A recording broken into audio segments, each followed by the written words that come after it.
सम्मान्य सभामुख महोदय, नागरिकता कुनै पनि देशले आफ्नो अवस्था, आफ्नो भौगोलिक अवस्था, सीमानाको अवस्था आदि सर्वपक्षीय मूल्याङ्कन गरेर आफ्नो देशको हितमा हुने गरी नागरिकता वितरण गर्ने हरेक देशको आफ्नो आफ्नो प्रचलन हुन्छ।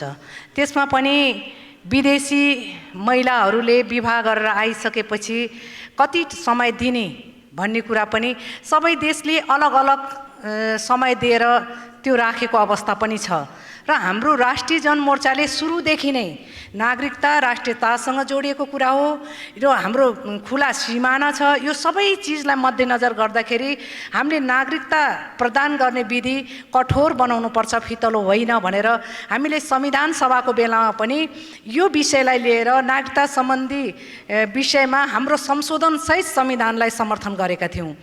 त्यही कुरा आज पनि हाम्रो स्पष्ट त्यो धारणा छ। हामीले नागरिकता वंशज र अङ्गीकृतको आधार जुन छ त्यो अत्यन्त महत्त्वपूर्ण कडी हो।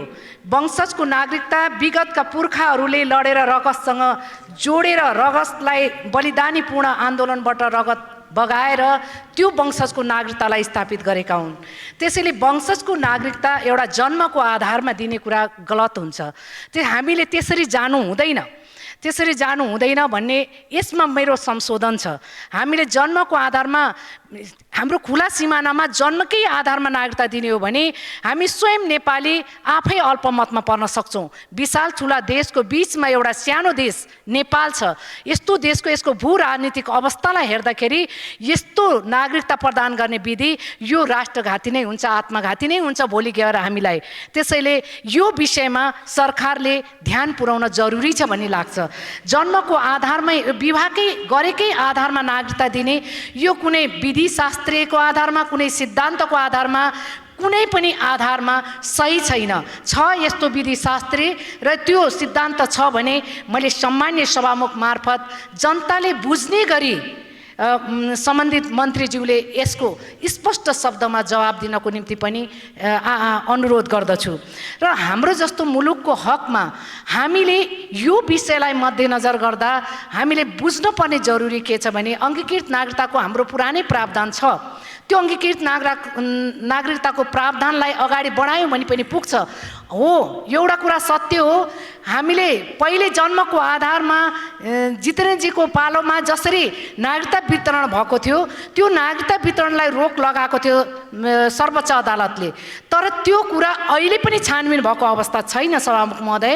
त्यसको छानबिन भएर सर्वोच्च अदालतको आदेशलाई कार्यान्वयन गर्नको निम्ति अहिले सरकारले छानबिनतिर लाग्न जरुरी थियो र छानबिन गरेर वास्तविक नेपालीलाई नागरिकता दिनको निम्ति कहीँ अपवादमा परेका नेपालीहरूलाई त्यो अप्ठ्यारो परेको छ भने त्यो अप्ठ्यारो फुकाउनको निम्ति सकिन्छ सभामुख महोदय। वास्तविक नेपालीले नागरिकता पाउनुपर्छ, यसमा दुई मत छैन। तर इन्डियामा चुनाव हारेर नेपालको सांसद हुने गरी त्यसरी नागरिकता वितरण गर्न भएन सभामुख महोदय। यो राष्ट्रियतासित जोडेको कुरा छ। अब वंशजको कुरा अङ्गीकृतले त त्यो पाइसकेको अवस्था छ, हामीले भोगिसकेको अवस्था छ। यही सदनमा पनि मान्यहरूले त्यो प्रकारले आफ्नो प्रस्तुति राष्ट्रियताको सवालमै कुन प्रकारको प्रस्तुति यहाँ व्यक्त गरिसकेको त्यो पनि रेकर्डेड छ सभामुख महोदय। त्यसैले यी चिजलाई मध्यनजर गर्न जरुरी छ सभामुख महोदय। र यसलाई मध्यनजर गर्दै गर्दा हामीले स्पष्टसँग भनेका छौँ वंशजको नागरिक त्यो नै हुनसक्छ जसको बाबा र आमा दुइटै वंशजका छन् भने त्यो नागरिक उसको बच्चा सन्तान वंशजको नागरिक हुनपर्छ। एउटा पुस्तान्तरण हुँदै जाँदा पछि पाउने कुरा अलग हो सभामुख महोदय। तर त्यसलाई अङ्गीकृत नागरिकता नै आज जन्मकै आधारमा सुरुमै वंशजको नागरिकता प्रदान गर्ने यो कुनै विधि शास्त्रीले पनि दिँदैन, यो कुनै सिद्धान्तले पनि दिँदैन। त्यसैले यो विषयमा हामी गम्भीर हुन जरुरी छ र यसलाई हामीले वंशजको नागरिकको निम्ति बाबा र आमा वंशजको चाहिन्छ। अङ्गीकृत नागरिकताको निम्ति हामीले पनि संशोधन राखेर हामीले पनि धेरै छलफल गरेका छौँ। अङ्गीकृत नागरिक विवाहित महिलाको हकमा 7 वर्षको प्रावधानलाई कायम राखेरै जानुपर्छ। अन्यथा हामीले यो नागरिकता दिँदै गर्दा हामीले यो देशको राष्ट्रियतासँग जोडिएको कुरा त्यो प्रति हामी गम्भीर हुन सकेनौँ भने धेरै ठुलो क्षति दूरगामी यसको दुष्परिणाम हुन्छ।